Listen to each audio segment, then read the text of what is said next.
आज के जो मेरे प्रश्न रहेंगे वो रहेंगे हिंदी गद्य साहित्य का इतिहास।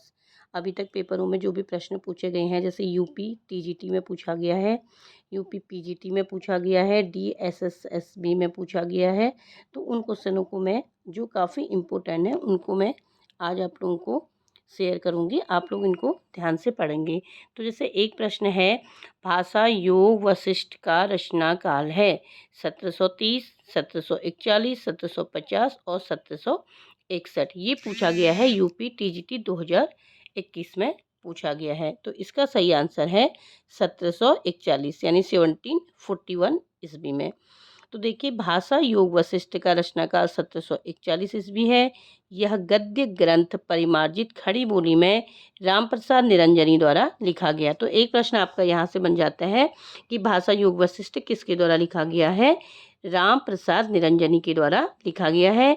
ये पटियाला दरबार में कथावाचक थे, जहाँ की महारानी देश कौर को सुनाने के लिए इस गद्य ग्रंथ का प्रणयन किया गया। दूसरा प्रश्न आप देखेंगे, इतिहास तिमिर नाशक ग्रंथ का रचयिता कौन है? इतिहास तिमिर नाशक ग्रंथ का रचयिता कौन है? राजा लक्ष्मण सिंह, राजा शिव प्रसाद सितारे हिंद, बालकृष्ण भट्ट या भारतेंदु हरिश्चंद्र। ये आपका पूछा गया है DSSSB PGT 2021 के शिफ्ट, पहले वाले शिफ्ट में ये प्रश्न पूछा गया है। तो इसका सही आंसर है कि राजा शिव प्रसाद सितारे हिंद। इतिहास तिमिर नाशक राजा शिव प्रसाद सितारे हिंद की महत्वपूर्ण रचना है। राजा शिव प्रसाद अरबी फारसी मिश्रित हिंदी के पक्षपाती थे। ये भारतेंदु हरिश्चंद्र के गुरु भी थे। इनकी अन्य महत्वपूर्ण रचनाएं हैं राजा भोज का सपना, आलसियों का कोड़ा, मानव धर्मसार या गुटका। तो दो प्रश्न आपके हो गए। और देखिए, सितारे हिंद किसकी उपाधि थी? सितारे हिंद किसकी उपाधि थी? राजा शिव प्रसाद, राजा लक्ष्मण सिंह, श्रीनिवास दास या देवकी नंदन खत्री। तो इसका सही आंसर होगा राजा शिव प्रसाद। सितारे हिंद किसकी उपाधि थी? राजा शिव प्रसाद। सितारे हिंद राजा शिव प्रसाद सिंह की उपाधि थी। ये भारतेंदु हरिश्चंद्र के गुरु थे।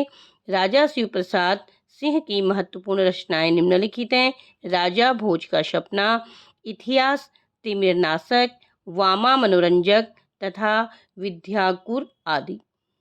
ये पूछा गया है DSSSB PGT 2021 के प्रथम शिफ्ट पे, यानी जो मॉर्निंग वाली शिफ्ट थी उसमें ये प्रश्न पूछा गया।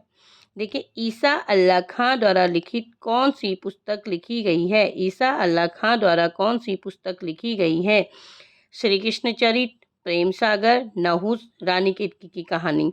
ये पूछा गया है DSSB PGT 2021 के, ये भी पहले शिफ्ट में पूछा गया है।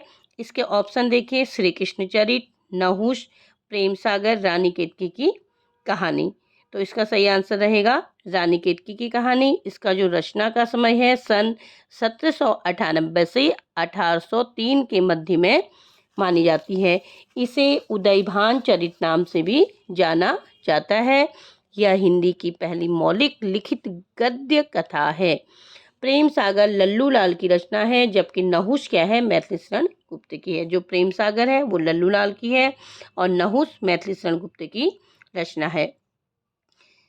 अब आप देखिए, DSSB के प्रथम सेकेंड शिफ्ट में पूछा गया एक प्रश्न है, इन लेखकों में से कौन फोर्ट विलियम कॉलेज के अध्यापक थे? ईसा अल्लाह खां, सदल मिश्र, राजा राम मोहन राय, पंडित जुगल किशोर। तो इसका सही आंसर रहेगा सदल मिश्र। फोर्ट विलियम कॉलेज की स्थापना हुई थी 1800 ईस्वी में। तत्कालीन गवर्नर लॉर्ड वेलेस्ली ने इनकी स्थापना की थी। लल्लूलाल और सदल मिश्र इस कॉलेज के प्राध्यापक थे। प्रेम सागर ग्रंथ की रचना लल्लूलाल ने की थी और चंद्रावली और नासिकातोपाख्यान की रचना सदल मिश्र के द्वारा की गई थी। ये भी पूछा गया है DSSB 2021 के सेकेंड शिफ्ट में पूछा गया है। नेक्स्ट क्वेश्चन देखिए, राजा भोज का सपना पुस्तक की भाषा क्या है? राजा भोज का सपना पुस्तक की भाषा क्या है? अवधी, अपभ्रंश, हिंदी उर्दू मिश्रित या ब्रज भाषा। ये भी पूछा गया है DSSB PGT 2021 के सेकंड शिफ्ट में। तो इसका सही आंसर रहेगा हिंदी उर्दू मिश्रित, यानी राजा भोज का सपना जो पुस्तक है उसकी भाषा हिंदी उर्दू मिश्रित भाषा है। राजा भोज का सपना की भाषा हिंदी उर्दू मिश्रित है। यह राजा शिव प्रसाद सितारे हिंदी की रचना है। आचार्य रामचंद्र शुक्ल ने इनके संबंध में लिखा है, प्रारंभ काल से ही वे ऐसी हिंदी के पक्षपाती थे जिससे सर्वसाधारण के बीच प्रचलित अरबी फारसी शब्दों का स्वच्छंद प्रयोग हो। राजा शिव प्रसाद की अन्य महत्वपूर्ण रचनाएं हैं इतिहास तिमिरनाशक, वामा मनोरंजक, भूगोल और हस्तामलक आदि। तो इतने क्वेश्चन आज के लिए काफ़ी हैं। नेक्स्ट वीडियो में मैं आपको आगे को शेयर करूंगी। धन्यवाद।